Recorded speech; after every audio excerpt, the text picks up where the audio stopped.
Hiya, I'm Jasper, and welcome to your video review for Rim of the World. It's a Netflix movie that recently came out a couple months ago, and it stars a bunch of kids that I haven't seen in anything. And then King Batch was in it for a couple seconds, and then the dude who was most recently in The Rookie, at least that's where I recognize him from, plays a general. And other than that, they are very much focused on the four tiny humans in this movie. And any adult that's in there leaves rapidly, dies rapidly, whatever's rapidly, because it's about these little people, or these tiny humans. So, as always, I'm going to give you the good, the bad, and the furry. So, to start off with, the furry. I guess technically, there's sort of it's not, because we count scalies as furries, right? So, there is sort of a, just watch the movie, you'll see. If you want to count it. Anywho, getting the good and the bad. For the type of movie that it is, it's really good.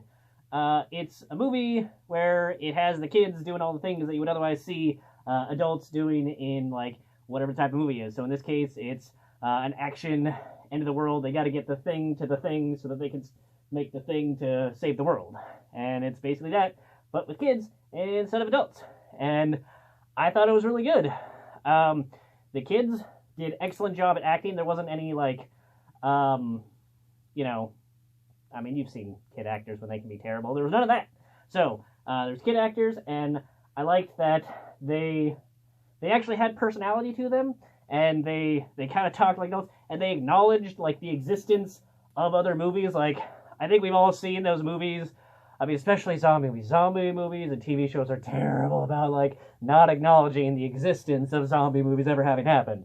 But this movie, like, they acknowledged, where the kid's like, no, we don't do that, because that's how people die in movies like this, type of thing. Like, they're not necessarily breaking the fourth wall, being like, we would die if we went in there in this movie.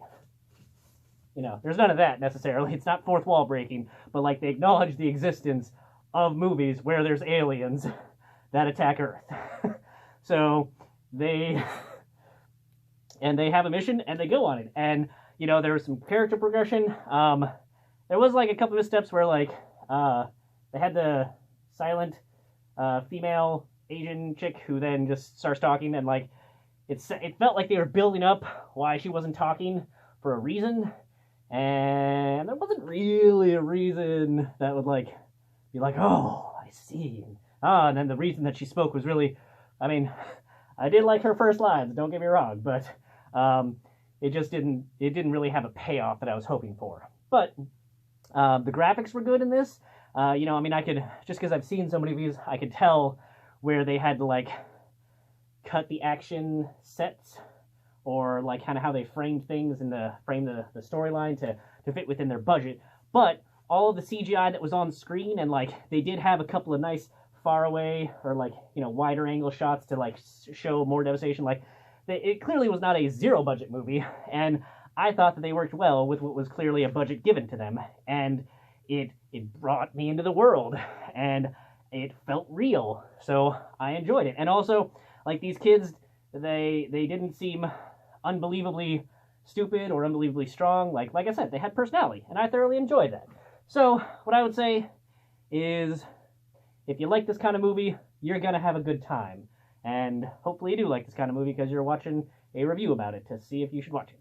So, alrighty, that's all I have for you. Thanks for coming. Hope to see you at the next one. Bye!